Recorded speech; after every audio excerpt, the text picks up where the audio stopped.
국회는 본회의를 열고 수사권 조정안과 정세균 국무총리 후보자 임명 동의안 처리에 나섭니다.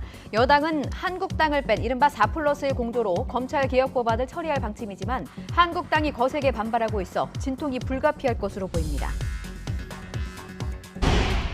중앙선거관리위원회가 오늘 이른바 비례위성정당의 명칭 허용 여부에 대해서 결론을 내립니다. 민주당은 유권자에게 혼란을 준다며 반대하고 있지만 한국당은 허용을 강하게 주장하고 있어 어떤 결정이 나오든 파장이 예상됩니다.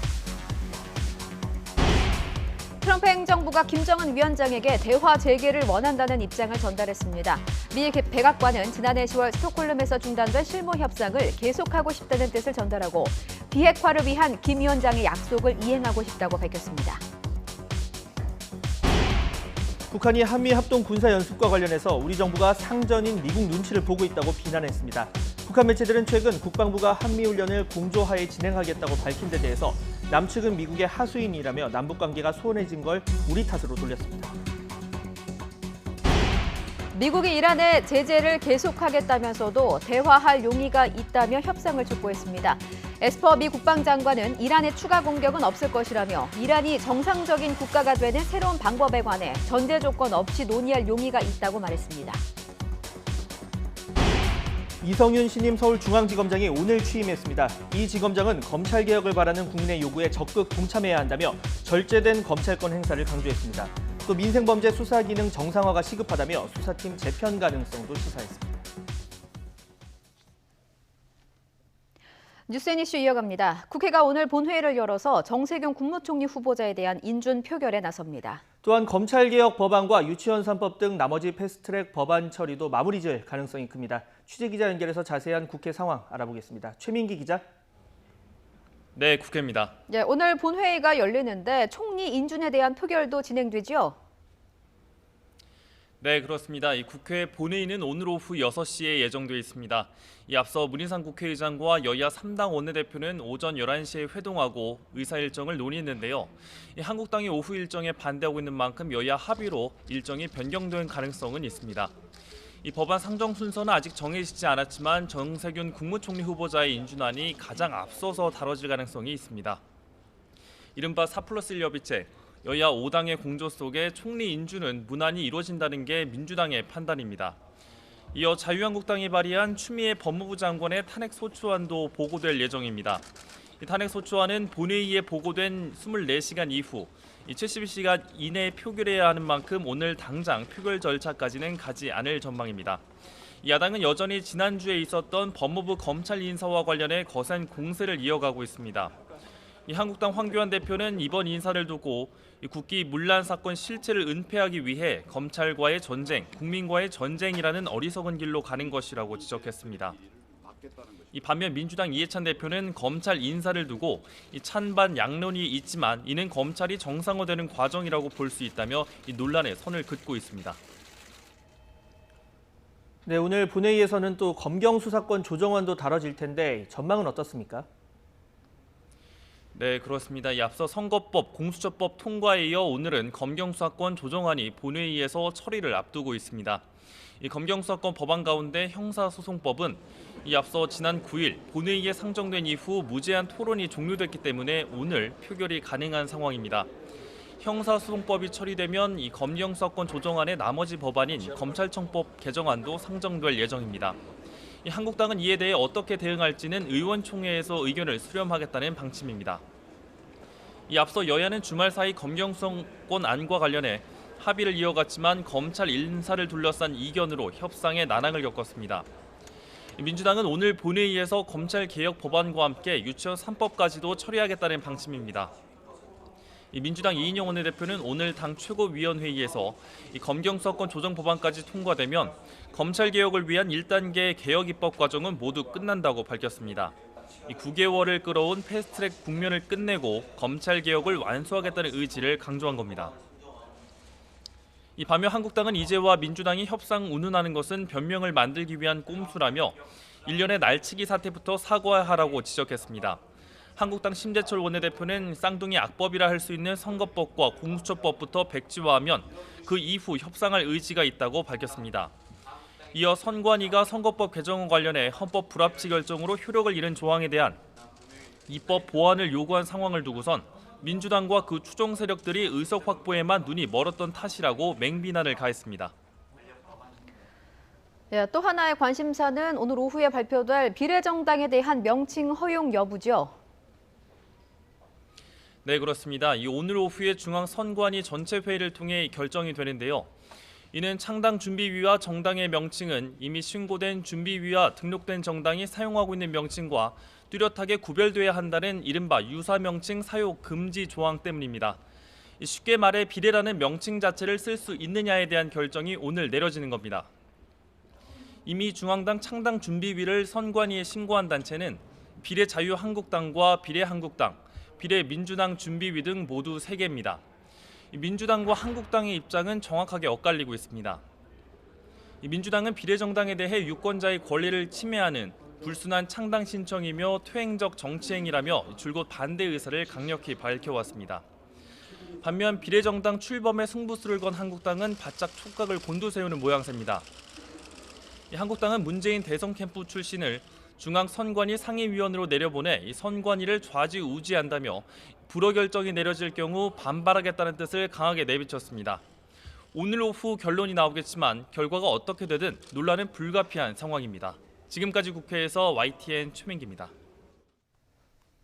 문재인 대통령은 장관급인 저출산 고령사회위원회 부위원장에 더불어민주당 서영수 의원을 위촉하고 차관급인 국민권익위원회 부위원장에 김기표 입법이론 실무학회 회장을 임명했습니다. 현역 국회의원인 서영수 부위원장은 불평등 해소 등 사회적 가치 실현을 위해서 노력해왔다며 아이 키우기 행복한 나라, 노후가 준비된 대한민국 실현에 기여할 것으로 기대된다고 고민정 청와대 대변인이 밝혔습니다. 또 김기표 신임 부위원장은 법제처 차장과 한국법제연구원장 등을 지내 행정심판 관련 이론과 실무 경험을 겸비해서 국민권익위원회 본연의 목적을 달성할 것으로 기대된다고 설명했습니다. 오늘 취임한 이성윤 신임 서울중앙지검장은 검찰개혁에 적극 동참해야 한다며 절제된 검찰권 행사와 민생범죄 수사 정상화를 강조했습니다. 조만간 있을 중간 간부 인사에 청와대나 여권 관련 의혹 수사팀이 대거 교체될 가능성이 높다는 전망도 나오는데요. 취재기자 연결해서 자세한 내용 들어봅니다. 조성호 기자. 네, 서울중앙지검입니다. 예, 이성윤 신임 지검장이 조금 전 취임식을 마쳤죠? 네, 오전 11시쯤 시작된 취임식이 조금 전 끝났습니다. 이성윤 지검장은 취임 일성을 통해 그 어느 때보다 높은 국민의 검찰 개혁 요구에 적극 동참해야 한다고 밝혔습니다. 구체적으로 수사 단계마다 절제와 자제를 거듭하는 검찰권 행사가 필요하다고 여러 차례 강조했습니다. 이어 사회적 이목을 집중시키는 사건 수사가 중요 업무인 것은 분명하지만 민생범죄 등 일반 형사사건에 대한 수사 기능도 정상적으로 작동돼야 한다고 말했습니다. 조만간 있을 중간 간부 인사를 염두한 언급도 있었는데요. 일부 내용 들어보시죠. 한정된 수강지검의 수사 역량을 현안 수사는 물론 국민 한 사람 한 사람에게 매우 중요한 민생과 직결된 사건에도 투입하여 국민에게 도움이 되는 효율적인 수사 시스템으로 정비할 필요가 있다고 생각합니다. 네, 들으신 것처럼 이 지검장은 효율적인 수사 시스템이란 표현을 썼는데요. 현재 공공수사 2부에서 진행 중인 선거 개입 의혹을 비롯해 청와대와 여권 관련 사건 수사의 인력의 재편 가능성을 시사한 것으로도 풀이됩니다. 이 지검장은 문재인 대통령의 경희대 법대 후배로 검찰 내 대표적인 친문 인사로 꼽힙니다.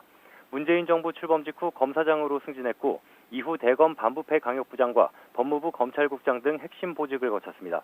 지난해 조국 전 장관 관련 수사와 관련해 수사 초기 윤석열 검찰총장 배제를 제안한 것으로 알려져 논란을 불러오기도 했습니다. 검찰 안팎에서는 이 지검장이 부임과 함께 청와대와 여권 관련 수사에 제동을 걸 수 있다는 관측이 나옵니다. 네, 이런 가운데 실제 수사팀 교체까지 예상되는 중간 간부 인사도 임박했다는 관측이 나오고 있죠. 네, 이르면 이번 주 이뤄질 거란 관측입니다. 검사 인사 규정상 중간 간부의 필수 보직 기간은 1년 이상이라 지난해 8월 발령난 중앙지검 주요 간부들은 아직 기간이 남은 상태입니다. 하지만 직제 개편 등이 이뤄질 때는 필수 보직 기간을 지키지 않아도 인사를 낼 수 있다는 예외 규정이 있습니다. 이 때문에 이번 주 법무부에서 반부패 수사부나 공공수사부 등 직접 수사부서를 줄이도록 검찰 직제 개편을 발표한 뒤에 인사에 나설 거란 전망이 나옵니다. 이번에도 조국 전 장관 관련이나 청와대 관련 의혹 수사를 맡았던 간부들이 인사 대상이 될 가능성이 큽니다.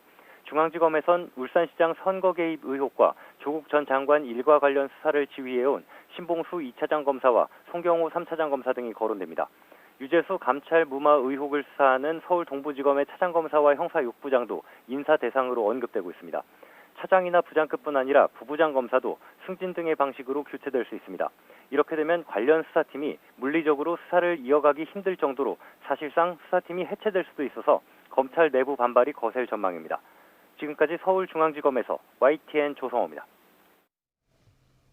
야당의 추천으로 사회적 참사 특별조사위원회 비상임위원회 임명된 김기수 변호사가 임명된 지 21일 만에 스스로 물러났습니다. 김 변호사가 조금 전 기자회견을 열고 사퇴 이유를 밝혔는데요. 취재기자 연결해서 자세한 소식 들어봅니다. 김우준 기자. 네, 사회부입니다. 김 전 의원이 밝힌 사퇴 배경은 어떤 겁니까? 네, 김 전 의원은 오늘 오전 10시 반쯤 사회적 참사 특별조사위원회 측에 직접 사퇴서를 제출했습니다. 김 전 의원은 사퇴서 제출 직후 기자회견을 열고 갈등이 이렇게까지 증폭된 근본적인 원인은 자신의 임명을 늦게 허락한 문재인 대통령 때문이라고 주장했습니다. 문 대통령이 야당의 추천위원 임명을 반년 가까이 지체하는 동안 세월호와 5.18 관계자들의 형사 고발이 이어졌고 이후 자신에 대한 마녀 사냥까지 시작되면서 갈등이 커졌다는 겁니다.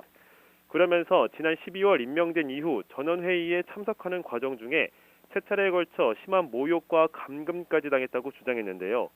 이 과정에서 사참위원장은 의원이 위기에 처해도 아무런 조치를 하지 않고 경찰 역시 늑장 대응으로 일관했다며 이는 사참위법을 무시한 행동이라고 지적했습니다. 또 자신은 불법적으로 사참위 참석이 배제됐기 때문에 이런 상황에서 의결이 강행된 사참위 전원위원회 의결 또한 무효라고 주장했습니다.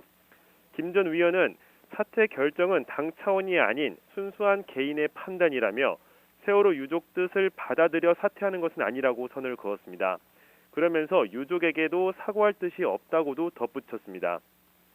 기자회견을 마친 뒤 김 전 의원은 중앙지방검찰청으로 이동해 사참위 임명 반대 성명을 낸 전국 공무원 노조 소속 공무원 40명을 국가공무원법 위반 혐의로 고발할 예정입니다.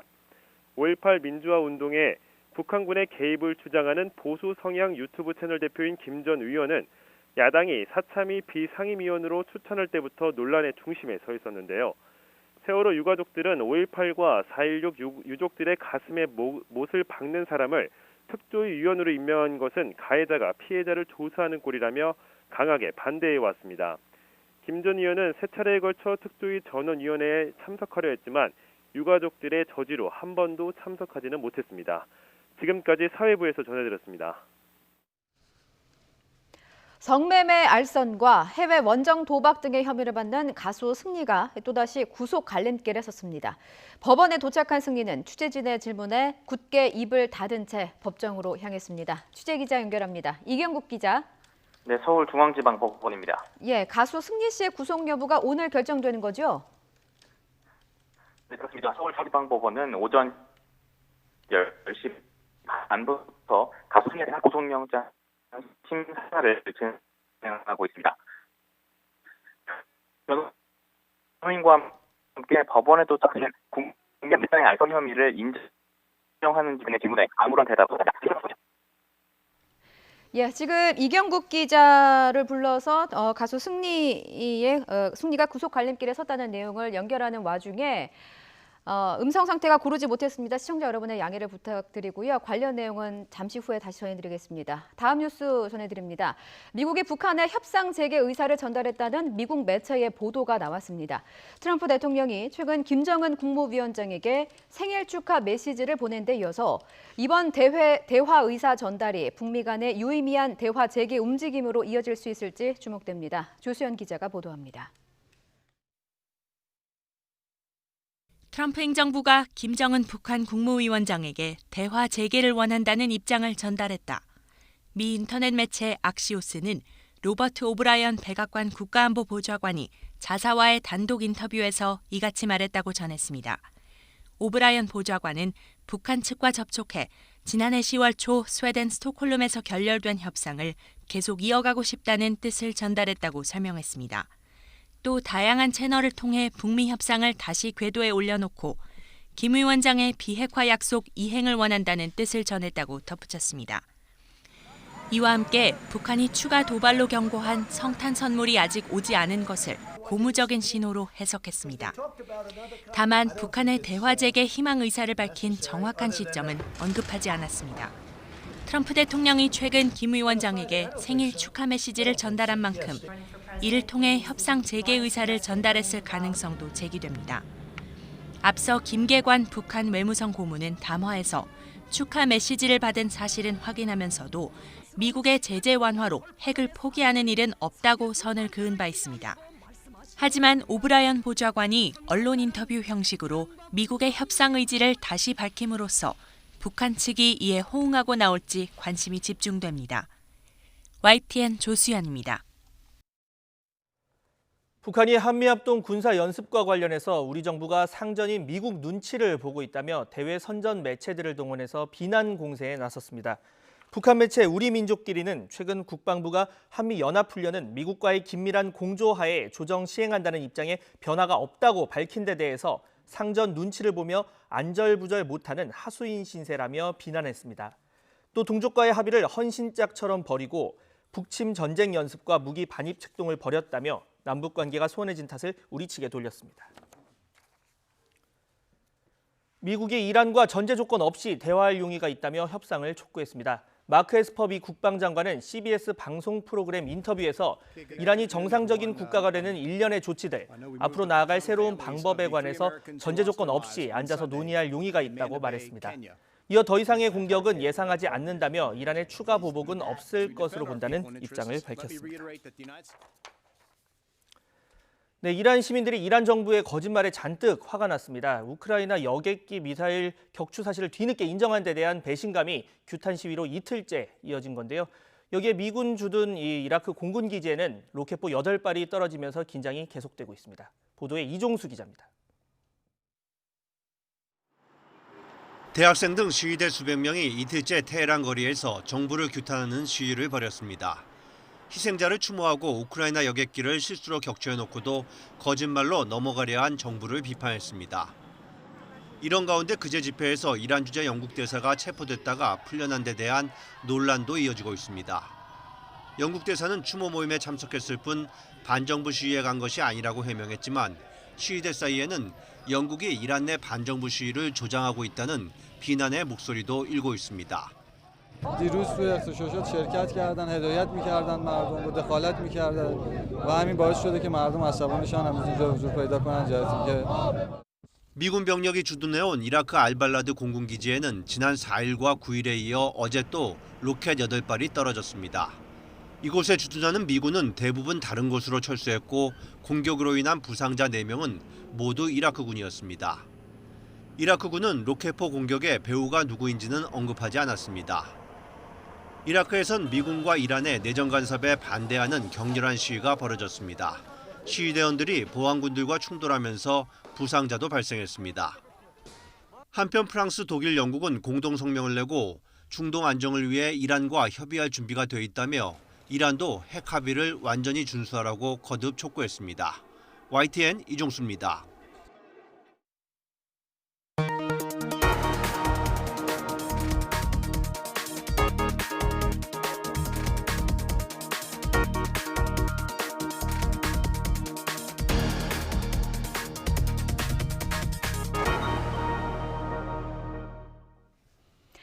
국회가 총선 체제로 넘어가면서 각 당이 사활을 걸고 총선 준비에 박차를 가하고 있습니다. 오늘의 정치권 소식, 차재원 부산 가톨릭대 초빙 교수 그리고 이상일 전 새누리당 의원과 함께 얘기 나눠보겠습니다. 어서 오십시오. 두 분 안녕하세요. 네, 안녕하십니까. 자, 총선에서 과연 누굴 선택할 것인가 가장 중요한 게 바로 인물인데요. 각 당의 가장 큰 과제로 떠오른 인재 영입 그리고 또 다른 변수는 없는지 영상 먼저 보고 시작하겠습니다.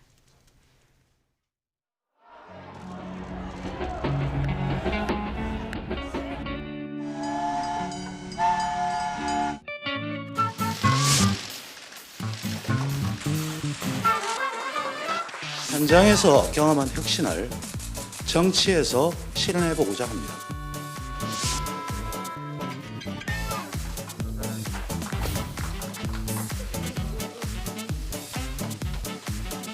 용기를 잃은 이 시대의 청년들에게 힘이 되는 선배 그리고 친구가 되고 싶습니다.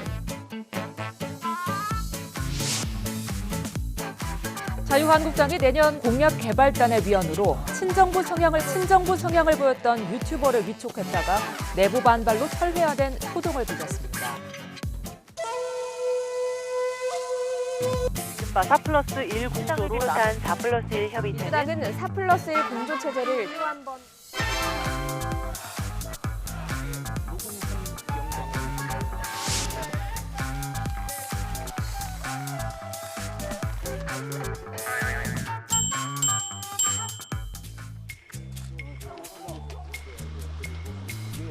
곧 물러나게 돼 있는데 마음에 걸려서 왔습니다.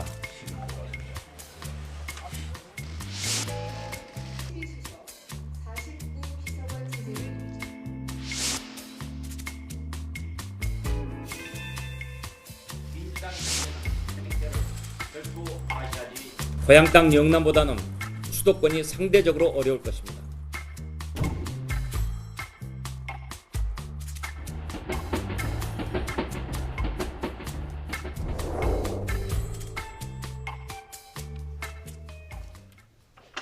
예, 영상 속에서 제시해드린 주제 하나씩 살펴보겠습니다. 먼저 각 당의 인재 영입입니다. 여당부터 살펴보면요.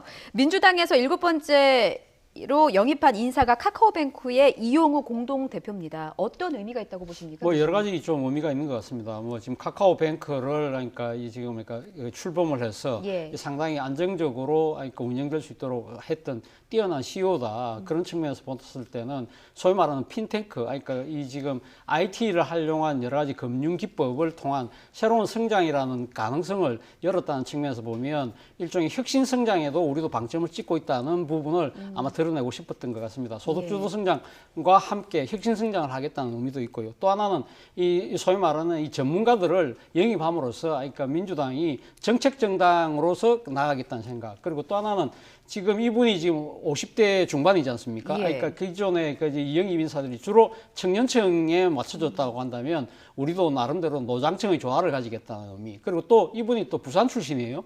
그렇다고 한다면 PK에 대한 나름대로의 배려. 이런 여러 가지들이 복합적으로 맞물린 영입이 아닐까 하는 생각이 듭니다. 지금 또 스톡옵션 52만 주를 포기했다, 약 100억 원 가량을 포기했다 이래서 얘기도 많은데 또 반면에 좀 논란도 있습니다. 어떻게 보면 카카오뱅크가 이 정부의 어떤 정책의 혜택을 받는 기업인데, 그러니까 정부 정책과 밀접한데 바로 이 여당 쪽으로 이렇게 영입 인재로 갔다, 이런 부분에 대해서 조금 좋지 않으신가요? 그런 부분에 대한 지적이 벌써 나오고 있죠. 그리고 이분이 저는 이 핀테크나 앞으로 투자 증권 전문가고 그러잖아요. 이쪽 분야에서 역량이 있다고 봅니다. 그런데도 이분이 과거에 민주당에 지금은 은퇴하셨지만 중진 의원 비서도 하시고 그랬습니다. 그러니까 어쩌면 친여권 성향에 있던 분을 다시 모셔온 건데, 그리고 지금 여당의 한 의원하고 아주 가까운 관계고 이런 것도 작동을 한 것 같고, 그런 맥락에서 현 정부가 인터넷 은행과 관련해서 은산분리 규제를 안화를 했죠. 그에 대해서 이제 가장 혜택을 많이 받은 쪽이 카카오뱅크죠. 그런데 그런 것과 관련해서 정부의 혜택을 받은 분이 민주당에 들어갔는데 그게 무슨 큰 임팩트, 감동이 있겠느냐, 이런 지적이 나오고, 자칫하면 현 정권이 늘 그렇잖아요. 정경유착을 막겠다, 이런 이야기를 많이 했는데, 그런 맥락에서 유착국이 앞으로 나올지는 모르겠지만 어떤 굉장히 밀접한 관계에 있는 건 사실이다, 이런 생각이 들고, 지금 설명하는 것이 혁신 경제, 그러니까 4차 산업에 있어서 제일 중요한 게 혁신 경제인데 이 혁신 경제의 하나의 롤 모델로 보여주려고 했던 것 같아요. 그런데 저도 경제학을 전공했고 저분의 대학교 선배입니다. 그런데 혁신 경제에서 제일 중요한 거, 규제는 할 건 해야 되지만 엉터리 규제, 정말 이 말이 안 되는 규제들이 많습니다. 그런 거를 대통령 규제 개혁을 이야기하지만 정부는 제대로 풀지 않고 있어요. 그래서 저분 영입으로 인해서 정말 혁신 경제가 제대로 되려면 규제를 대폭 완화해야 되는데, 오늘 저분 입당하시면서 하신 말씀이 타다와 관련해서도 기존의 정부 정책을 의식한 듯한 발언을 하시더라고요. 그러니까 정말 들어가셔가지고 4차 산업을 위해서 현 정부가 갖고 있는 말도 안 되는 규제를 철폐를 해라 이런 목소리를 좀 내줘야 되는데 예. 앞으로 어떻게 하실지 두고 보겠습니다. 예, 좀 조언까지 같이 곁들여 주셨습니다. 자, 이번에는 한국당의 인재 영입을 보겠습니다. 오늘 3호 인재 영입 인사를 발표했는데 극지탐험가 남영호 씨입니다. 네. 예, 어떻게 보셨는지요? 일단 뭐 한국당 입장에서도 사실 이 인재영입 첫 단추가 조금 꼬인 측면이 있잖아요. 그 뒤에는 지금 이 인재영입이 보면 탈북자 출신의 나름대로 그러니까 북한 민주화운동을 하고 있는 분, 그리고 또 그러니까 미투를 이야기했던 또 전 테니스 선수, 체육계, 그리고 체육계 이 이야기를 하고요. 그리고 이번에는 이제 오지 탐험가인데요. 일종의 아마 이 나름대로 스토리텔링을 가지신 분들을 그러니까 영입을 함으로써 이 잘못된 그 깨어진 단추를 바로 잡는 그런 노력을 하겠다는 의미인데, 앞서의 그러니까 영입이 인권이라는 데 초점이 맞춰졌다고 한다면 이번에는 뭐 일종의 도전이랄까요? 뭐 이러니까 진취적인 기상, 아마 그런 쪽에다가 초점을 맞추는 것 같습니다. 그래서 좀 이 야당 입장에서는 좀 어떻게 좀 사방으로 꽉 막혀 있는 상황에서 뭔가 우리는 좀 미래로 세계로 나아가겠다는 그런 도전적이고 진취적인 기상을 나름대로 하는 상징하는 하나의 영입이 아닐까. 그리고 또 상대적으로 상당히 또 젊은 분이시잖아요. 그렇다고 한다면 청년층과의 소통에 아마 방점을 찍고 있는 것이 아닐까 하는 생각이 듭니다. 네, 이렇게 한국당이 뭐 인재 영입에 박차를 가하고 있는데 또 뭐 아까 잡음 이야기를 좀 했지만 사실 이 부분도 좀 짚어봐야 될 것 같아요. 이 총선 공약 1호로 공수처 폐지를 내세웠는데 여기에 대해서 뭐 같은 당의 김영우 의원조차 이 국민의 공수처, 그러니까 더 제대로 된 공수처를 만들려고 해야지 폐지가 무슨 말이냐 뭐 이런 식으로 지적을 했거든요. 보는 시각은 다를 수는 있는데 지금 민주당과 정의당 등이 소위 말해서 다수의 힘으로 일방적으로 처리한 이 공수처 법안에 대해서는 지금 헌법학자들도 많은 문제 제기를 하고 있고 이거는 위헌성이 매우 높다 이런 지적을 하고 있고 이 공수처의 처장 임명 구조, 그다음 공수처 검사들의 임명 구조, 수사관 임명 구조가 전부 대통령의 입김이 그대로 들어갈 가능성이 매우 큰 상황입니다. 그러면 우리 국민들께서 현재 보고 계십니다. 지금 윤석열 검찰이 살아있는 권력에 대해서 수사를 하고 있습니다. 유재수 감찰 중단 문제, 조국 가족 비리 사건, 울산시장 선거 공작 사건, 우리들 병원 특혜 대출 문제 하고 있는데 지금 인사를 해서 소위 말해서 그 수사를 하고 있는 분들을 다 자천시키고 숙청을 했습니다. 그다음에 이제 중간 간부에 대한 2차 대학살도 있다고 하는데 말이죠. 그렇게 된다면 공수처가 설립이 되면 어떻게 되겠습니까? 이 정권에 관련된 범죄는 전부 암장될 가능성이 굉장히 커요. 대통령이 다 입김을 행사하는 상황인데. 그리고 야당과 관련된 범죄는 정말 탈탈 털어서 수사를 할 가능성이 매우 큰 상황. 지금 공수처에 들어가 있는 이 구조, 굉장히 많은 문제가 있는 구조. 대통령이 정말로 검찰개혁을 제대로 한다면, 수사기관을 제대로 개혁한다면 수사기관의 중립성, 독립성을 최대한 확보해줘야 되는 겁니다.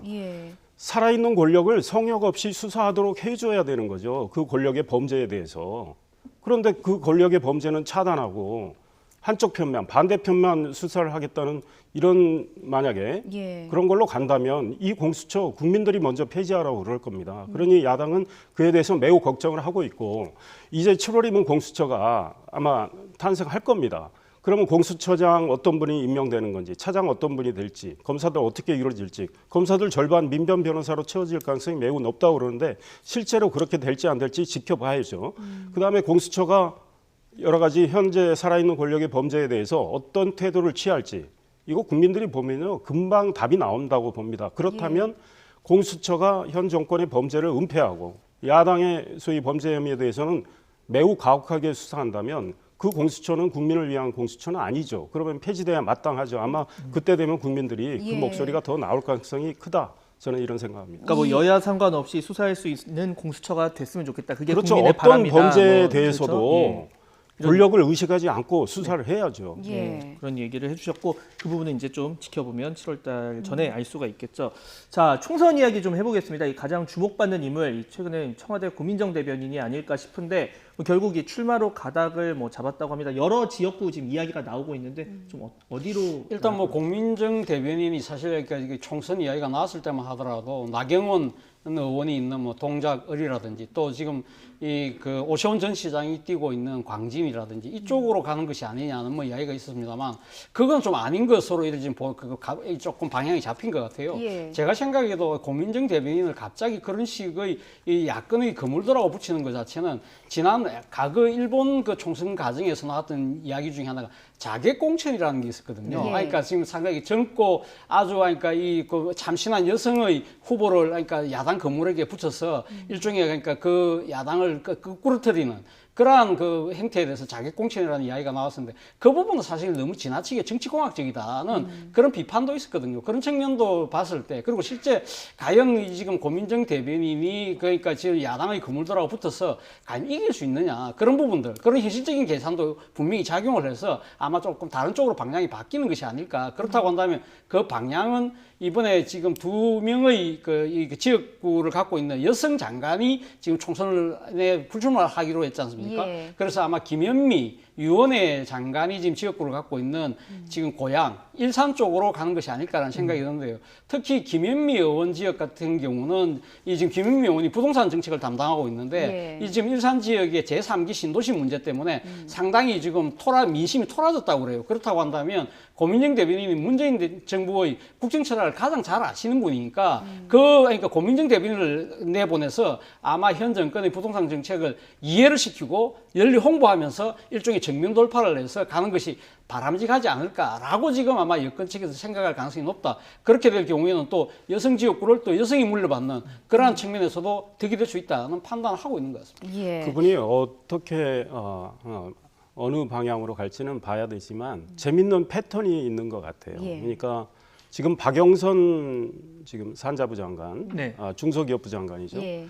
이분이 구로 의뢰에 있다가 지금 이제 출마를 안 하기로 했으니까 지금 윤건영 전 국정상황실장이 그리 가는 거로 거의 돼 있지 않습니까?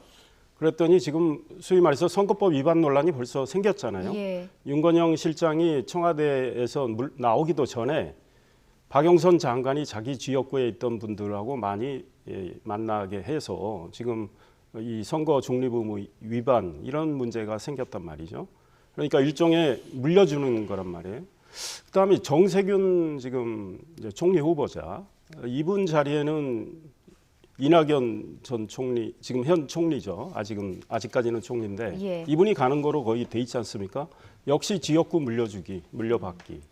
그다음에 만약에 고민정 대변인이 고향으로 간다면 그 고향에 김현미 유은혜 장관 자리 둘 중에 하나 간다면 역시 물려받기 이런 패턴이 형성이 되는데요. 이런 과정에서 소위 말해서 관권 선거 논란이 일어날 가능성이 상당히 크다. 예. 이래서 여당은 말이죠. 이 문제에 대해서 굉장히 유의를 해야 된다. 예. 그리고 아마 현지 지역의 유권자들이나 주민들은 이 점을 예의주시할 거다 이런 예. 생각이 듭니다. 예. 근데 지금 보시면은 이거는 누굴 편드는 게 아니라 정부 국정 철학을 좀 이해하는 사람을 이제 전략 공천하는 차원인데 그런 경우는 보통 어느 지역구에 이렇게 그러니까 지역구 물려받기 이런 얘기를 하셨는데 전임 정권에서는 이런 일들이 없었나요? 제 기억에는 글쎄요 언뜻 떠오르지는 않는데 아마 있었을 수 있었다고 봅니다. 그런데 지금은 패턴이 거의 같아요. 소위 청와대에 지금 두 분이 그 패턴을 밟고 있는 거고 이낙연 총리는 또 바로 지금 후임 총리 지역으로 가는 거기 때문에 예. 문제가 있을 수 있고 고민정 대변인 이분이 정말 고향 쪽으로 간다면 일종의 정권의 부동산 철학에 대해서 소위 정면 돌파를 하겠다 그런 취지로 청와대가 포석은 할 수 있지만 그 지역의 주민들은 현 정권에 대한 대통령에 대한 심판론이 훨씬 더 작동할 가능성이 있다. 예. 주민들에게. 그러니까 물론 아직까지 시간이 많이 남았기 때문에 예. 그때 상황을 봐야 되지만 청와대의 지금 포석이 꼭 통한다는 보장은 없다 이런 생각이 들어요. 네, 기존에 출마를 준비하던 분들이 있으니까 그럼 공천 과정에서 최대한 잡음을 줄이고 이런 공정하게 하는 게 중요하다 이런 말씀으로 좀 해석을 하겠습니다. 자, 이 청와대 참모진 대거 총선 출마에 청와대가 총선용 캠프 만드는 것 아니냐 이런 비판도 나오고 있는데 이와 관련해서 고민정 대변인이 최근 라디오에서 한 말이 있습니다. 들어보시죠. 청와대 개편이 총선용이다라는 프레임을 만들기 위함이라고 저는 생각합니다. 왜냐하면 이미 선거에 출마할 결심을 가졌던 분들은 지난 여름에 다들 이제 입장을 밝히셔서 정리가 다 된 바가 있고요. 이번에 조직 개편 같은 경우는 뭐 디지털 혁신 비서관이 새로 신설이 되기도 했고, 그다음에 여러 담당관들, 소부장이나 방위산업이나 이런 담당관들을 신설하기도 했습니다. 이런 것들은 전혀 언급하지 않고, 오로지 총선용 캠프라는 것에 맞추기 위해서 얘기하는 것이 아니냐. 그래서 보고 싶은 것만 보는 것 아닌가 하는 생각도 들고요. 결국에는 국민들께서 어떤 것이 맞는지, 정권 심판이 맞는지, 야당 심판이 맞는지는 판단해 주실 거라고 생각합니다. 예, 결국은 국민이 정권 심판인지 야당 심판인지를 판단할 것이다라는 인터뷰를 했었습니다. 그래서 앞서 지금 이상일 의원님께서 해주신 것과의 좀 연장선상에서 질문을 좀 드리면, 그러니까 청와대가 총선용 캠프를 만드는 것이 아니냐라는 논란이 지금 불거지고 있는 것이고요. 전임 정권에 대해서 어떤가 좀 되짚어 보면은 과거 박근혜 정부 당시를 보면 진박 논란도 있었습니다. 그러니까 경선에서 정말로 청와대 인사들이 만약에 대거 합격한다면 같은 논란이 반복되는 것이 아니냐 이런 지적도 있을 수 있습니다. 뭐 그런 논란이 분명히 그러니까 지금 존재할 수 있죠. 뭐 그렇기 때문에 사실 그러니까 고민정 대변인이 이 인터뷰를 하고 난 뒤에 상당한 논란이 일었었어요. 근데 뭐 지금 고민정 대변인 입장에서는 그러니까 어떻게 보면 그런 말은 안 했지만, 그러니까 청와대에 재직한 사람들 나름대로 다 정치적 참직권을 다 갖고 있고 정치적 그러니까 자신의 그러니까 자유로운 의사에 따라서 할 수 있는 그런 부분들에 대해서 뭐 이제 청와대가 감나라 배나라 할 수 없다는 이야기를 아마 또 하고 싶었던 것이겠죠. 그런 측면에서 보면 뭐 그것이 정당하게 보이긴 합니다만, 그러나 제가 봤을 때도 이번에 그러니까 이번 총선에 상당히 조금 두려지는 측면이 청와대 경력자들, 청와대 근무한 경력자들이 지금 한 수가 한 70명에서 80명 가까이 된다고 그래요. 너무 지나치게 많다는 겁니다. 물론 역대 정권에도 보면 청와대 출신들이 자신의 정치를 하겠다고 도전한 경우가 많았지만 이번 같은 경우는 너무 많다. 아무래도 이러한 것이 두드러진 측면은 물론 뭐 문재인 대통령의 지지율이 워낙 높고, 그리고 또 문재인 대통령을 지지하는 그러니까 이 소위 말하는 문팬이라고 하는 열성적 지지층들이 민주당의 당원을 많이 지금 그러니까 확보하고 있기 때문에 그런 부분들을 봤을 때 본인이 청와대 경력 자체가 상당히 유리할 수 있겠다 생각해서 도전하는 것이면 분명하지만 여기에 대해서 당내에서도 비판이 나온다는 거죠. 뭐 이철희 의원이 이런 말을 했더라고요. 소는 누가 키우냐고. 너무 전부 다 지금 다 그 여의도 정치판으로 뛰어갈 경우에는 과연 지금 안정적인 국정 운영이 가능할 수 있느냐는 그런 우려가 자체 내에서도 나온다는 것이죠. 그리고 또 하나의 문제는 앞서 말씀하신 것처럼 이런 여러 사람들이 다 나는 친문이라고 이야기를 했을 경우에 과연 거기도 그러면 가장 경중을 따지겠죠. 누가 더 친문이냐, 덜 친문이냐, 소위 말하는 그러니까 4년 전에 우리가 목도했던 진박 감정, 뭐 이런 이야기들이, 친박 이런 논란들이 나올 수 있는데, 물론 뭐 민주당은 4년 전의 그런 여당의 행태가 어떤 식의 그 결론을 갖고 왔다는 걸 뻔하게 알기 때문에 그렇게 노골적으로는 하지 못할 겁니다. 그러나 어쨌든 이런 청와대 출신들이 대거 의회에 진출하는 부분은 이 지금 어떻게 보면 행정부를 견제하는 기능이 의회의 중요한 기능 중에 하나인데 그런 측면에서도 상당히 조금 이 제한이 있을 수 있다는 비판도 있을 수 있다. 그런 측면에서 본다고 한다면, 그래서 아마 지금 민주당 쪽에서도 지금 무조건 청와대 출신이라고 해서 정치적인 어떤 어드밴티지를 주기보다는 공정한 경선을 하려고 상당히 자체적으로 신경을 쓰고 있는 것 같습니다. 그 고민정 대변인의 정권 심판이 맞는지 야당 심판이 맞는지 국민이 판단해 줄 거다. 이 발언은 매우 문제가 있는 겁니다. 그러니까 본인이 청와대에 나와서 민주당의 후보로 출마했을 때는 할 수 있는 이야기예요. 그러나 청와대의 대변인으로 있습니다. 아무리 청와대가 여당과 한 몸이지만 그래도 공무원 공직자의 중립 의무가 있어요.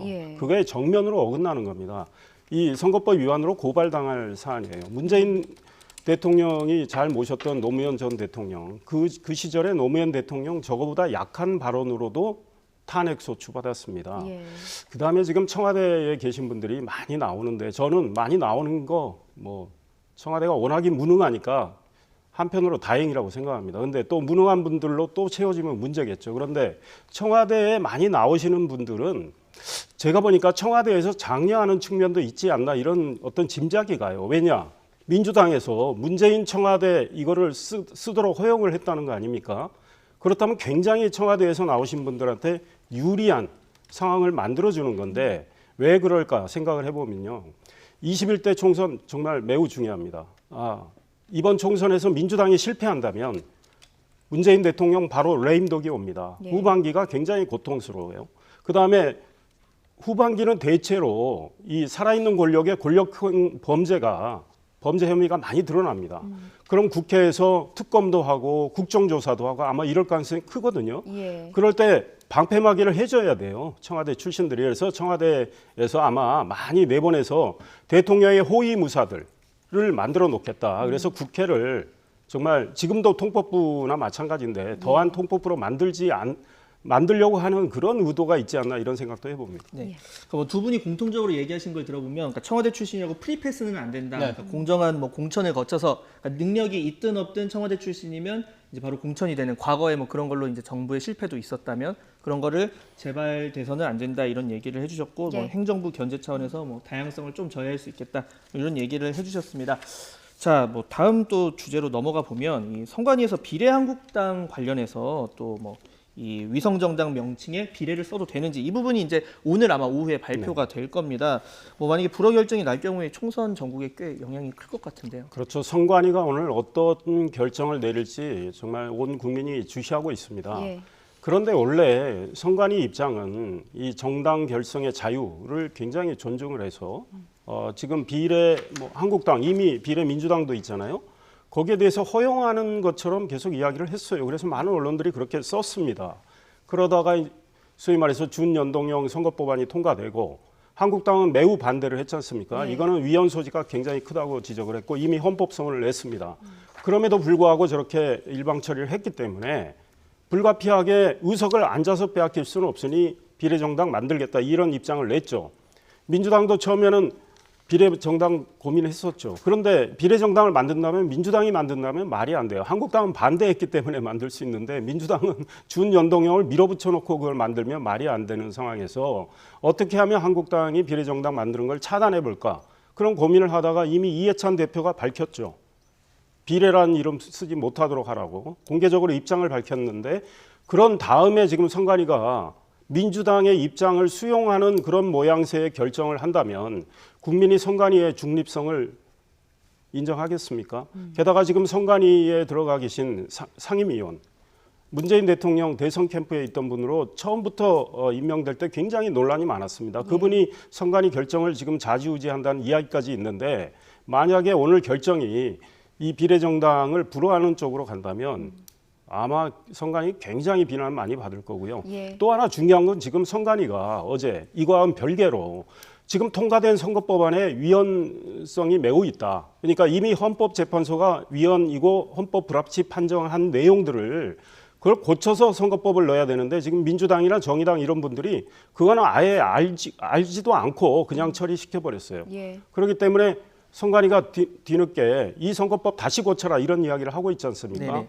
그러니까 의석을 소위 말해서 민주당이 많이 얻기 위해서 저렇게 선거법안을 졸속으로 만들었단 말이죠. 그러니까 차제에 선거법 다시 논의를 하는 게 좋겠다. 그래서 다시 온전하게 개정을 하는 게 좋겠다 이런 생각입니다. 예, 이상해 의원님, 말씀에 혹시 보태실 말씀 있으시죠? 근데 지금 선관위가 지금 사실 우려하는 부분은 유사 명칭에 따라서 그러니까 유권자들이 상당히 혼선을 가져올 수 있다는 그런 부분이거든요. 모르겠습니다. 그러니까 선관위원들 입장에서는 상당히 정치적 중립, 누구보다도 엄격히 지켜야 될 사람인데 그런 분들이 그러니까 어느 정당의 특정 정당의 유불리를 따져서는 아마 저는 결정 내리기는 힘들지 않을까 하는 생각이 들고요. 오늘 어쨌든 지금 9분의 중앙선관위원들이 아마 다수결로 아마 결정을 할 것 같은데요. 예. 어쨌든 제가 생각했을 때는 그동안에 선관위가 쭉 해왔던 유사 명칭을 갖고 있는 정당에 대한 불허 결정을 아마 그대로 이어갈 가능성이 저는 상당히 높다고 보는 것이고요. 그리고 또 사실 어떻게 보면 이것이 비례 자유한국당이라는 당명이 만약에 불허될 경우에는 꼭 자유한국당한테는 불리한 측면만 있는 건 저는 아니라는 생각도 들어요. 예. 소위 우리 이런 말 쓰잖아요. 위기가 기회라는 말대로 만약에 지금 유사당명을 때문에 그걸 못 쓰게 될 경우에는 자유한국당 입장에서는 발등에 불이 떨어지는 것이죠. 자, 그럴 경우에는 저는 오히려 보수대 통합의 일종의 동력이 될 수도 있겠다는 생각이 들어요. 기존 만약에 지금 현 상황에서 이 지금 비례 선출을 위한 위성정당을 못 만들 경우에는 그럼 지금 방법이 뭐냐? 그렇다고 한다면 보수 대통합을 통해서 지역구는 낼 수 있는 하나의 정당을 만들어내고 비례를 내는 정당들은 기존에 있는 예를 들면 지금 보수대 통합에 들어가는 정당이 자유한국당, 새보수당 같은 경우가 들어간다는 경우에는 그러니까 지역구 후보는 새로운 보수 통합 신당의 후보를 내고 비례대표는 자유한국당 또 내지는 그러니까 새보수당식으로 비례대표를 낼 경우에는 이건 문제가 없는 것이거든요. 그런 경우가 만약에 일종의 그렇게 할 수밖에 없는 상황이 강제가 된다면 오히려 지금 보수대 통합을 추진하는 보수 진영 쪽에서는 위기가 기회가 될 수 있다는 측면이 있다는 것이죠. 있습니다. 자, 이제 주제를 좀 넘어가서 이 청와대, 검찰과 이 청와대 그리고 정부 여당 간의 문제에 대해서 좀 짚어보겠습니다. 이른바 이 윤석열 항명 논란 다음 날 이 청와대가 이제 검찰이 청와대에 대한 압수수색에 나섰는데 그런데 이 청와대가 이 영장 내용이 부실하다면서 거부를 했습니다. 그래서 압수수색이 불발됐고 뭐 어제는 영장 집행이 위법행위다 이렇게 비판을 했는데 이 부분에 대해서 두 분 짧게 의견 좀 들어보시죠. 일단 뭐 청와대 입장에서는 그렇게 이야기를 하는 것 같아요. 그러니까 지금 청와대에 발부됐던 압수수색 영장이 그러니까 지금 압수수색 대상이 특정화되지 않다. 너무 광범위하다. 그리고 지금 사실은 그 청와대 같은 경우는 그 이전에도 보면 군사 기밀이나 상당히 국가의 중요한 이익을 해칠 수 있는 경우에는 불허할 수 있는데 어차피 안 되는 압수수색을 이런 식으로 계속적으로 지금 요청을 하는 이유가 이쪽에 망신주기다. 그 망신주기가 근데 왜 비롯됐을까? 그것은 결국은 지금 검찰 인사에 대해서 일종의 검찰이 이 지금 조직적 저항을 하고 있는 것이 아니냐는 그런 불신을 깔고 지금 보고 있는 것 같아요. 그리고 또 하나는 이 지금 그동안에 지금 이 검찰의 압수수색 자체가 이런 식으로 광범위하게 그러니까 발부되고 그것이 집행되었다 한다면 다른 이런 일반 국민들이 느꼈던 상당한 불편한 그러니까 상당한 법적인 불이익들은 가면 어떻게 할 것이냐. 이것은 차제의 잘못된 이 영장 발행 집행 이런 부분들에 대해서 관행을 바꾸겠다는 의지가 있다는 측면이 분명히 있는 것 같고요. 반대로 지금 검찰의 입장에서 봤을 때는 단순하게 그렇지는 않다. 그동안 사실 지금 이 영장 발부 자체가 이거는 검찰의 행위가 아니라 법원에서 판단을 한 건데 법원이 정상적으로 내준 영장을 갖다가 아무리 청와대라고 해서 이걸 갖다가 거부할 수 있느냐 하는 측면이 있는 것이고 그리고 그 이전의 정권 박근혜 정부 때도 이것을 받아들였다는 거죠. 그런데 왜 이제 와서 못하느냐는 이야기가 있고 또 하나는 박근혜 정부 때 두 번의 사례 한 번은 받아들여주고 한 번은 못 받아들여주면서 뭐라고 이야기했냐면 국가의 중대한 이익을 해칠 수 있다는 식으로 해서 문건으로 그 불의 사유를 적어서 문건으로 제시를 했는데 이번에는 그러한 행위도 하지 않고 무조건 안 된다는 식으로 이야기하는 것은 정당한 법 집행을 하는 데 있어서 청와대가 상당히 오만한 것이 아니냐 이런 식의 지금 양쪽의 시각이 충돌하고 있는 것 같아요. 그런데 이를 지켜보는 국민들 상당히 불편할 수밖에 없다는 것이죠. 이 국가의 최고 권력기관인 청와대와 국가의 최고 사정기관인 검찰이 공개적으로 이렇게 충돌하는 거고 그리고 서로 말을 그러니까 반박, 재반박 이런 식으로 치고받고 하는 모습들이 과연 이 정상적인 국가의 모습이냐. 그리고 이러한 부분들에서 국민들이 상당히 불안해한다는 겁니다. 이렇다고 한다면 양측이 이제는 좀 자제를 할 필요가 있다. 그렇다고는 합리적인 해결 방안이 뭔지를 이제부터는 고민할 필요가 있다는 생각이 듭니다. 저는 이 대목에서 양비론보다는 청와대가 명백히 잘못됐다 이런 생각을 하고 있어요. 왜냐하면 지금 법원이 어떤 법원입니까? 대통령이 임명한 김명수 대법원장 휘하에 있는 법원이에요. 법원이 검찰의 영장 신청이 정말 특정 사실을 적시도 제대로 하지 않고 포괄적으로 이렇게 영장을 신청해서 청와대를 압수수색한다고 했으면 법원이 영장 발부할 리가 없습니다. 근데 법원이 발부한 영장을 지금 청와대가 집행을 거부하고 있는 거거든요. 그래놓고 집행을 검찰이 하는 것은 위법이라고 그러는데 누가 이 법을 하고 있는지 아마 국민들이 아실 것 같아요. 마치 지금 청와대나 정권의 궤변이 계속 릴레이로 나오는데 추미애 법무부 장관 취임하자마자 인사 어떻게 했습니까? 검찰청법 위반했잖아요. 검찰청장하고 협의한다는 이 규정을 다 무시하고 총장이 인사안을 그러면 좀 알려달라 했더니 청와대 가서 물어봐라 이렇게 한 다음에 법무부 검찰인사위원회가 열리기 30분 전에 통보해서 오라고 아무것도 알려주지 않은 채 이렇게 해서 지금 살아있는 권력을 수사하는 검사 간부들을 다 지금 쫓아냈습니다. 그래 놓고 어떻게 합니까? 윤석열 검찰이 항명하고 있다 이렇게 뒤집어 씌우고 있어요. 지금 청와대 적반하장이에요. 예. 법원이 정당하게 발부한 영장을 집행 거부하면서 예. 마치 검찰을 욕하고 있는데 이런 오만한 태도, 살아있는 권력에 대해서는 예. 지금 어떻게든 검찰의 수사를 차단하겠다는 이 태도. 지금 왜 청와대가 수사받고 있습니까? 울산시장 선거 공작과 관련해서 그 울산시장 당선된 분이 누굽니까? 대통령이 그 송초로 그분 당선되는 게 내 소망이라고 했던 분이고, 모든 첩보부터 제보의 가공 과정, 경찰의 하명 수사 과정, 청와대가 공약 개발을 지원해 준 과정, 이런 것들이 다 청와대하고 협의하에 이루어진 겁니다. 그거를 제대로 수사하겠다는데 거부를 한다?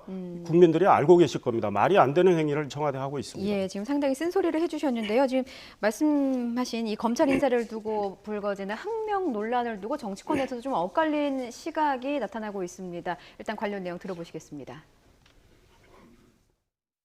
검찰 내부 개혁까지 완료해서 명실상부한 국민의 검찰로, 정의로운 검찰로 다시 태어나기를 기대를 하겠습니다.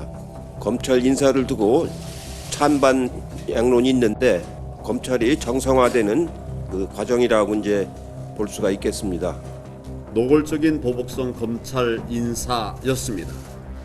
검찰 수사 라인을 와해시켰습니다. 검찰의 손발을 묶고 하고자 하는 것이 뭐겠습니까? 친문 비리 수사하지 못하게 하겠다는 겁니다. 얼마나 중대하고도 파렴치한 부정과 위법을 저질렀기에 이렇게까지 하는 것이냐.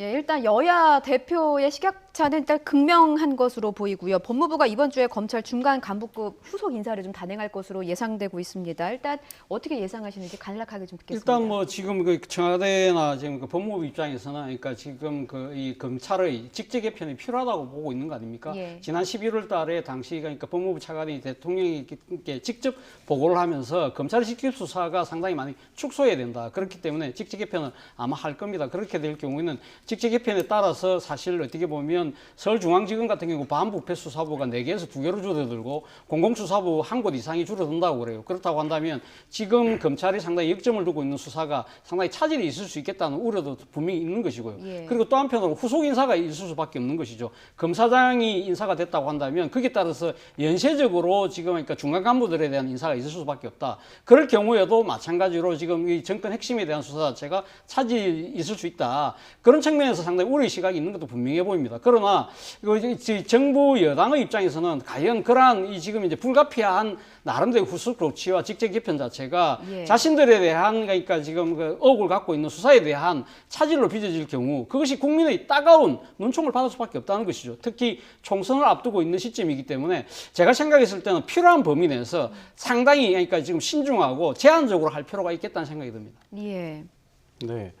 지금 청와대 이미 이야기를 많이 했는데 검찰 소위 말해서 이제 검사장급 인사 국민이 다 알고 계십니다. 제가 뭐 용인 수지에 살고 있지만 많은 분들이 굉장히 분노하고 있어요. 이건 말이 안 된다. 자기들의 지금 권력의 범죄를 은폐하겠다는 이거란 말이죠. 그런데 이제 2차 대학살이 있는 거 아니냐. 중간 간부급을 다 또 똑같이 학살하는 인사가 나올 거 아니냐. 아마 그럴 가능성이 저는 굉장히 크다. 예. 그렇게 되면 지금 현재 수사가 진행 중인 살아있는 권력의 범죄 혐의에 대한 모든 게 다 흐지부지 된다. 유야무야 된다. 이런 거에 대한 우려가 굉장히 많습니다. 만약에 청와대가 계속 이런 식의 인사를 한다면 결국은 4월에 심판받을 거다. 이런 지적을 하고 싶어요.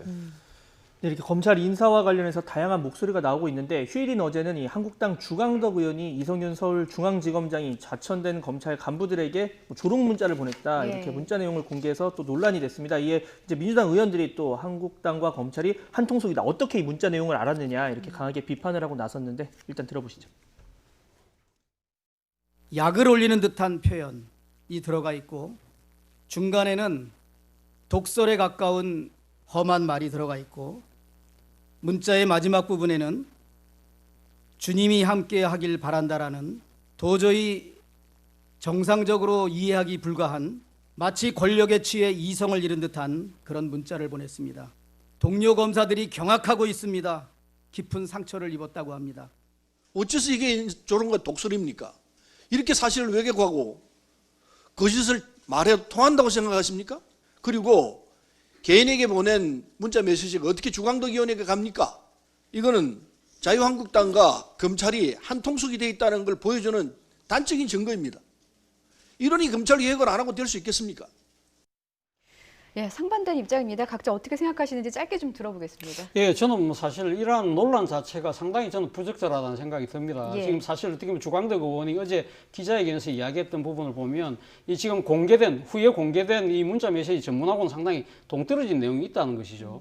그리고 사실 또 이렇게 이 어떻게 보면 개인 사생활에 그러니까 불과한 여러 가지 이야기들이 이런 식으로 그 정치적 쟁점 공방의 대상으로 되느냐 이런 부분에 대해서는 저는 상당히 좀 어떻게 유감을 표할 수밖에 없는 것 같고요. 무엇보다도 이 문자를 받았던 분이 지금 대검의 그러니까 전 간부신데 이분이 언론 인터뷰 이런 이야기를 하셨더라고요. 본인 스스로는 뭐 조롱이나 모욕을 느끼지 못했다는 이야기를 했는데 물론 본인이 자천당한 입장에서 보면 영전하신 분이 지금 문자를 보낸 거에 대해서 기분 나쁠 수 있겠죠. 그러나 이것이 굳이 그 두 사람 간의 문제지 이것이 여야가 핏대를 높여서까지 이야기할 사안인가 그 부분에 대해서 국민들은 상당히 좀 딱하게 보지 않을까 하는 생각이 듭니다. 예. 이 문제는 좀 맥락을 봐야 되겠다. 근데 이 맥락에 대해서 정확한 이해가 저도 아직 없는 상황인데 그 만약에 말씀하신 그 대검의 그 간부가 맞다면 그 간부는 지금 이성윤 중앙지검장 오늘 취임하나요? 이분한테 인사나 뭐 이런 거 관련해서 뭔가 계속 전화를 걸은 상황이에요. 근데 연결이 안 되고 문자가 왔던 상황. 그러니까 본인은 뭐 이렇게 조롱이나 모욕 정도는 아니라도 불쾌하게 느꼈을 수도 있어요.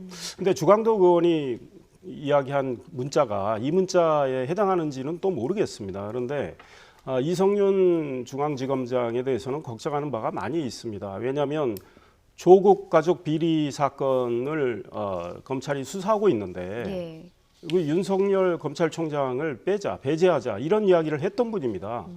그리고 대통령의 대학교 후배고 대통령이 노무현 정부에서 민정수석을 할 때 그 밑에서 일했던 분. 그래서 계속 총애를 받아서 지금 승승장구하고 있는 분입니다. 그러니까 이분에 대해서 검찰은 저는 굉장히 불만을 가질 수 있다고 봅니다. 물론 성향에 따라 다르겠지만 그러나 이렇게 이분은 앞으로 본인을 바라보는 시선이 따가운 시선도 있다는 걸 의식하고 정말 검사답게 행동을 해주시길 저는 요청드립니다. 예. 두 분 말씀을 저희가 여기까지 들어야 되겠습니다. 시간이 여의치가 않아서요. 네, 지금까지 차재완 부산가톨릭대 초빙교수 이상일 전 새누리당 의원이었습니다. 두 분 말씀 고맙습니다.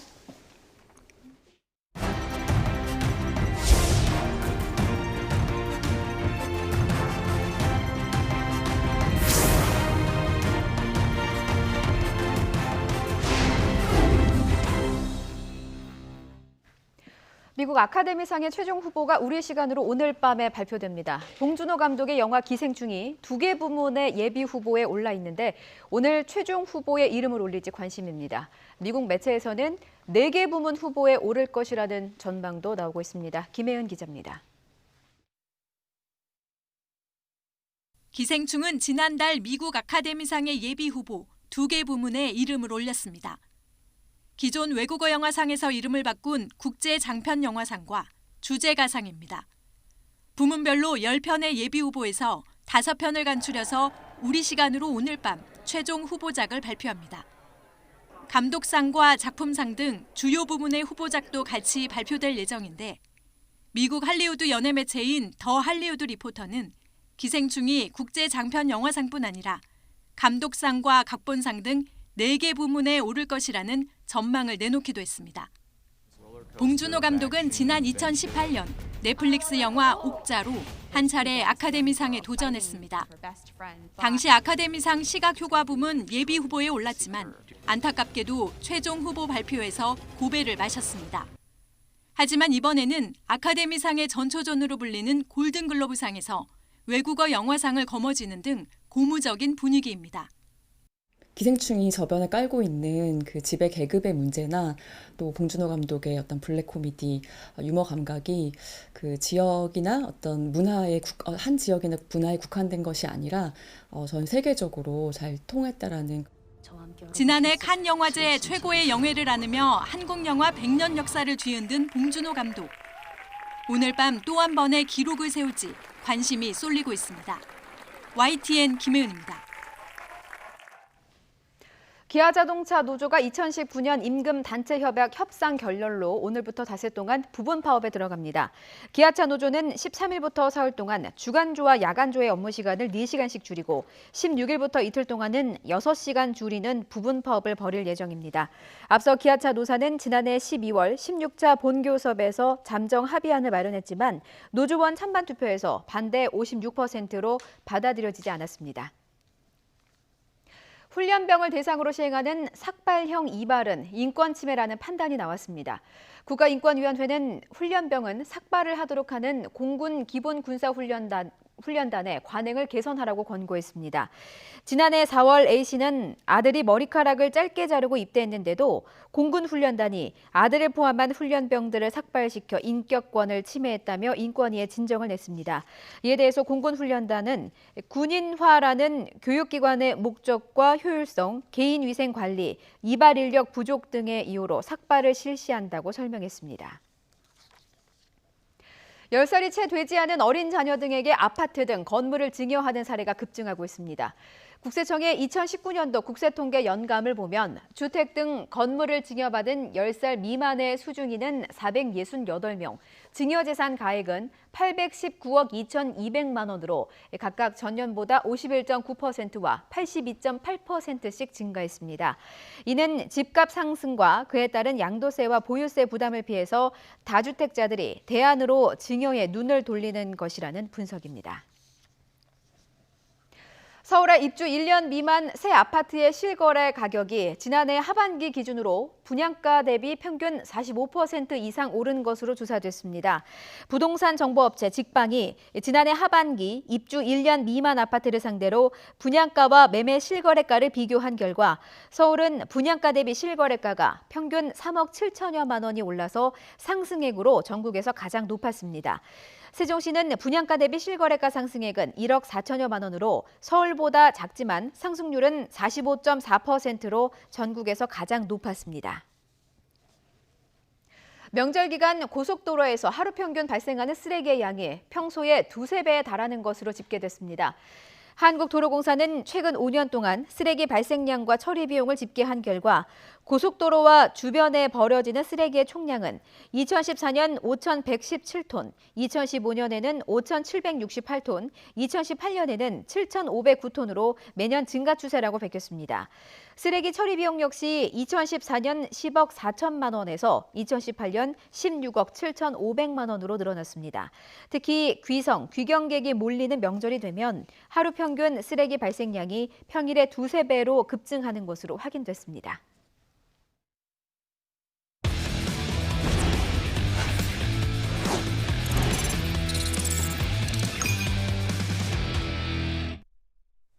스포츠 소식 알아봅니다. 김상익 기자와 함께합니다. 안녕하세요. 안녕하세요.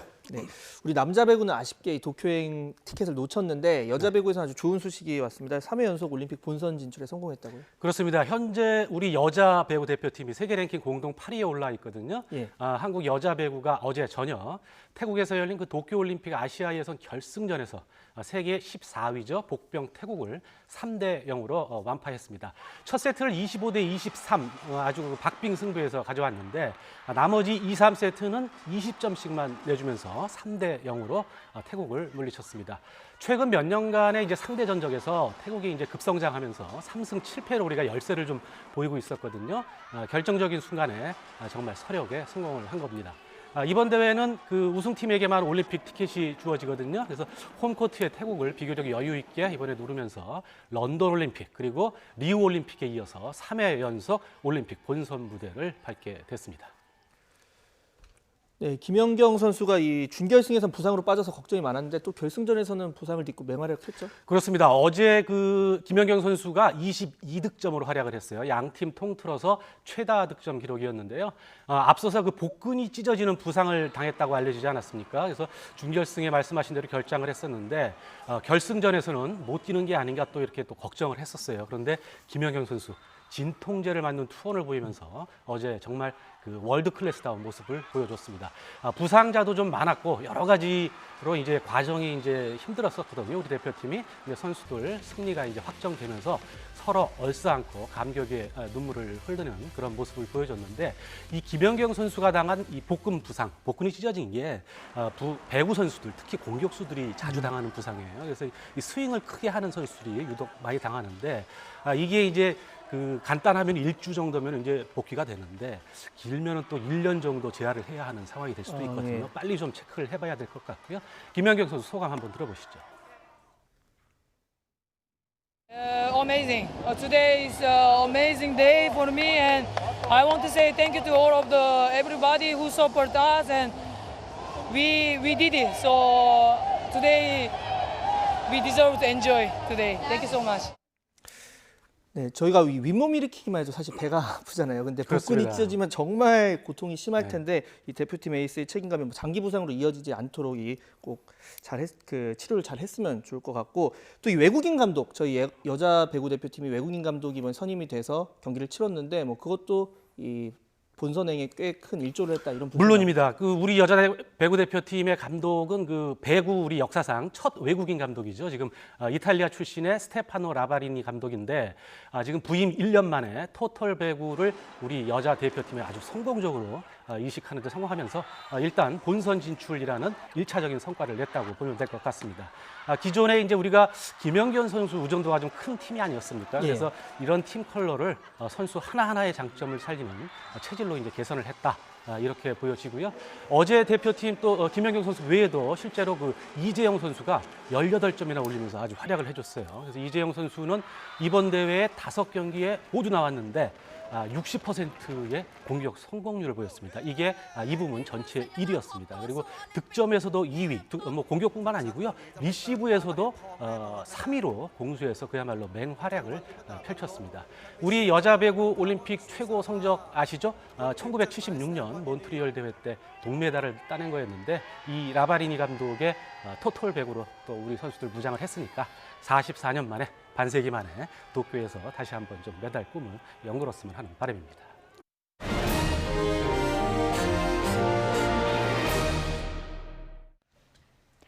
수도권의 한 대단지 아파트에서 택시만 노린 연쇄 절도 사건이 한 달 사이 2차례 이상 일어났습니다. 경찰이 한 달째 수사를 이어가고 있지만 이렇다 할 단서도 잡지 못하고 있어서 주민들의 불안감이 커지고 있습니다. 김대겸 기자의 보도입니다. 검은 모자에 마스크를 착용한 남성이 몰래 숨어 지하주차장 이곳저곳을 살핍니다. 사람이 없는 것을 확인한 뒤 CCTV가 없는 사각지대로 사라집니다. 다음 날 아침 주차장에 있던 택시 10여 대가 한꺼번에 털린 사실이 확인됐습니다. 뒷창문을 깨고 들어가 현금을 훔쳤고 추적의 단서가 될 수 있는 블랙박스 칩도 빼서 달아났습니다. 블랙박스는 양쪽 사이에 다 있고 칩만 빼갖고 왔습니다. 그 이제 자기 얼굴이 찍혔으니까 그걸 노출 안 시키려고 빼갖고 간 거죠. 곧바로 경찰 수사가 시작됐지만 불과 보름 뒤 옆 단지에서 다시 택시 10여 대가 같은 피해를 봤습니다. 이번에도 출입이 쉬운 아파트를 골라 CCTV가 없는 구역을 노렸습니다. 택시 연쇄절도가 일어났던 아파트입니다. 다른 곳과 달리 외부인의 출입을 막을 수 있는 장치가 전혀 돼 있지 않습니다. 이번엔 지하주차장 안에 들어와 봤습니다. 절도 사건 이후 불안감 때문에 이렇게 CCTV가 있는 곳만 골라 차를 세울 수밖에 없습니다. 경찰 수사는 한 달째 제자리입니다. 범인은 교묘하게 CCTV가 없는 경로를 골라 이동한 데다 손에 장갑을 끼고 범행을 하는 등 이렇다 할 단서를 남기지 않았습니다. 신출귀몰한 범인의 행각에 또다시 피해를 보지 않을지 택시기사들의 걱정은 이만저만이 아닙니다. 불편하고 불안하고요. 또 이러면 또 그럴까 걱정되죠. 수시로 경비 아저씨가 수시로 지금 순찰 돌아요. 조언이야 뭐 없어졌다 생각하면 되지만 차량 손상돼서 일 못하는 거는 그게 또 더 문제가 되니까 아예 그냥 지상에다가 올려놓고 좀 대기하더라도 아침에. 수도권 대규모 신도시의 치안에 구멍이 뚫린 가운데 지지부진한 경찰 수사에 대한 우려의 목소리가 커지고 있습니다. YTN 김대겸입니다. 한겨울 찬물 속에 방치되는 등 학대를 당한 끝에 숨진 9살 아들 사건을 수사하는 경찰이 오늘 부검을 진행합니다. 경기도 여주경찰서는 숨진 아이의 사망 원인을 파악하기 위해서 1차 부검을 진행한다고 밝혔습니다. 앞서 31살 여성 A씨는 지난 10일 자신의 아파트 베란다에서 장애가 있는 9살 의붓 아들을 찬물이 담긴 욕조에 앉아있도록 하는 등 학대한 끝에 숨지게 한 혐의로 구속됐습니다. 경찰 조사에서 A씨는 의붓 아들이 말을 듣지 않고 저녁 식사 준비를 방해해서 벌을 주려 했다고 진술했습니다. 경찰은 A씨가 지난 2016년에도 2차례 의붓 아들을 학대해서 신고를 받았다는 사실을 파악하고 상습 학대 여부를 조사하고 있습니다. 서울 노원구에서 관리비 횡령 의혹을 받던 아파트 관리사무소 직원들이 잇따라 극단적인 선택을 한 데 이어서 강남구의 한 임대 아파트에서도 전직 관리소장들이 관리비를 횡령했다는 의혹이 제기돼 경찰이 수사에 나섰습니다. 서울수서경찰서는 업무상 횡령과 배임 등의 혐의로 전직 관리소장 A씨 등 5명을 입건해 조사하고 있습니다. A씨 등은 임대아파트 관리비 계좌에서 임의로 돈을 꺼내 쓰고 명목을 알 수 없는 금액을 관리비로 청구하는 등 최소 4억 2천여만 원을 빼돌린 혐의를 받고 있습니다. PC방 컴퓨터에 악성 프로그램을 심어 이른바 좀비 PC로 만든 뒤 네이버 검색어를 조작하거나 아이디와 비밀번호를 빼돌린 일당이 검거됐습니다. 서울 동부지방검찰청은 네이버 연관 검색어를 조작하거나 계정을 빼돌려 팔아넘기는 등 정보통신망법을 위반한 혐의로 프로그램 개발업체 대표 A씨 등 4명을 붙잡아 재판에 넘겼습니다. A씨 등은 최근 1년 동안 전국 PC방 3천여 곳의 컴퓨터 21만 대에 게임 관리 프로그램을 납품하면서 악성 프로그램을 심어서 네이버 검색어를 조작한 혐의를 받고 있습니다. 이들은 좀비 PC를 통해 연관 검색어 9만 4천 건, 자동 완성 검색어 4만 5천 건 등 14만 건을 조작하고 이를 활용해 포털 등록 업체를 홍보해주는 대가로 4억 원가량을 벌어들인 것으로 조사됐습니다. 서울 아현 가구단지 근처 주택에서 불이 나 3명의 사상자가 났습니다. 오늘 오전 9시 40분쯤 서울 서대문구 부가연동에 있는 주택에 난 불로 거주자 89살 A씨가 숨지고 주변에 있던 2명이 다쳐서 병원으로 옮겨졌습니다. 소방은 신고 직후 출동해 1시간 만인 오전 10시 40분쯤에 불길을 모두 잡았습니다. 소방당국은 혹시 모를 추가 피해가 있는지 확인하고 정확한 화재 원인을 조사할 방침입니다. 멕시코에서는 성폭력이나 증오범죄로 하루에 10명꼴로 여성들이 희생당합니다. 멕시코 수도의 한 광장에서는 성범죄에 대한 경각심을 높이기 위한 퍼포먼스 시위가 펼쳐져서 눈길을 끌었습니다. 이교준 기자의 보도입니다. 멕시코시티의 도심 소칼라 광장에 수백 켤레의 빨간 신발들이 놓여 있습니다. 하이힐에서 운동화, 어린이 신발에 이르기까지 주인 잃은 신발들입니다. 성폭력에 희생당한 여성들이 흘린 피를 상징합니다. 이들의 넋을 달래기 위해 광장에는 유족들의 발걸음이 이어집니다. 이번 퍼포먼스 시위를 주도한 예술가 차우베트도 지난 2009년 소중한 여동생을 잃었습니다. Y las manifestaciones que hay ahora son absolutamente necesarias porque no se puede lograr un cambio sin que se vea que hay una inconformidad, ¿no? O un descontento. 희생자 유족들과 여성 운동가들은 거리에 나와 다양한 방식으로 시위를 벌이며 성범죄 예방 대책을 촉구하고 있습니다. Nosotros yo no grito por mi hermana, grito por todas mis hermanas asesinadas. 멕시코에서 여성에 대한 성폭력 살인이나 증오 범죄는 여전히 빈번하게 발생하고 있습니다. 2018년 한 해만도 여성이라는 이유로 3,700명 가까이 희생당했습니다.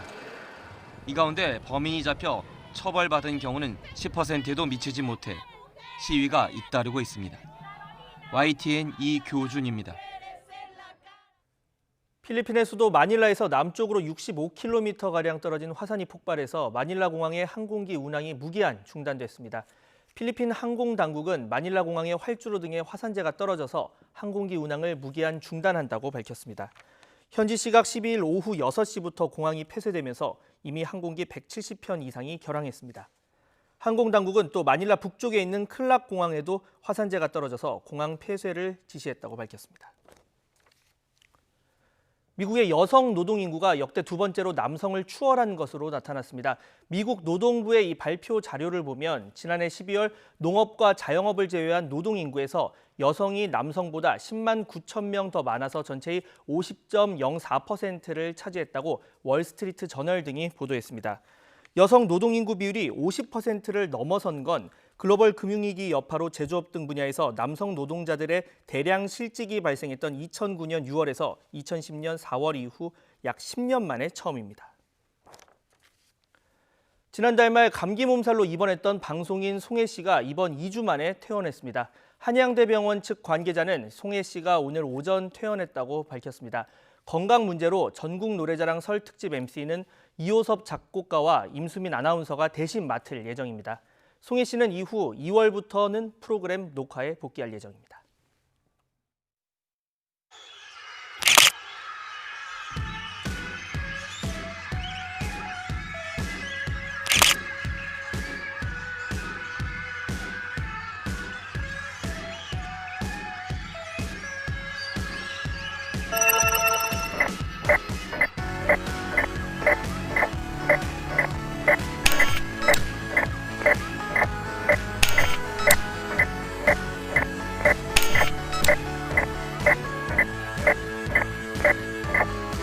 Three, two, one.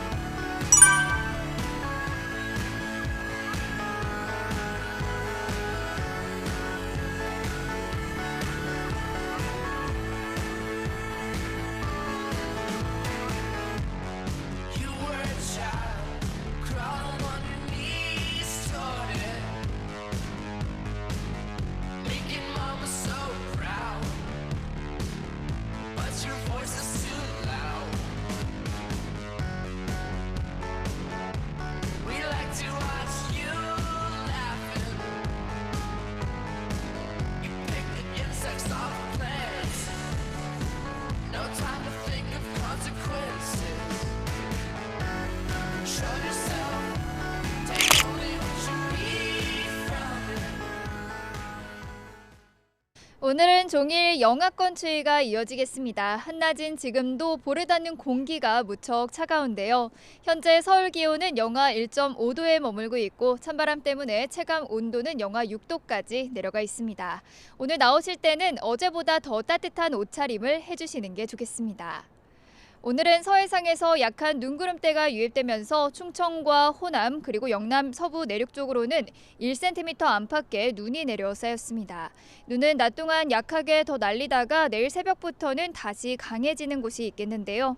특히 제주 산간에는 최고 10cm, 경남 해안에는 1cm 안팎의 눈이 예상되고 있습니다. 이 지역에 계신 분들은 교통 안전에 각별히 주의하시는 게 좋겠습니다. 오늘 전국에 가끔 구름이 많겠고 공기도 깨끗하겠습니다. 낮 기온은 서울이 1도, 대전이 4도, 광주가 5도, 부산 7도 등으로 어제보다 1, 2도가량이 낮겠습니다.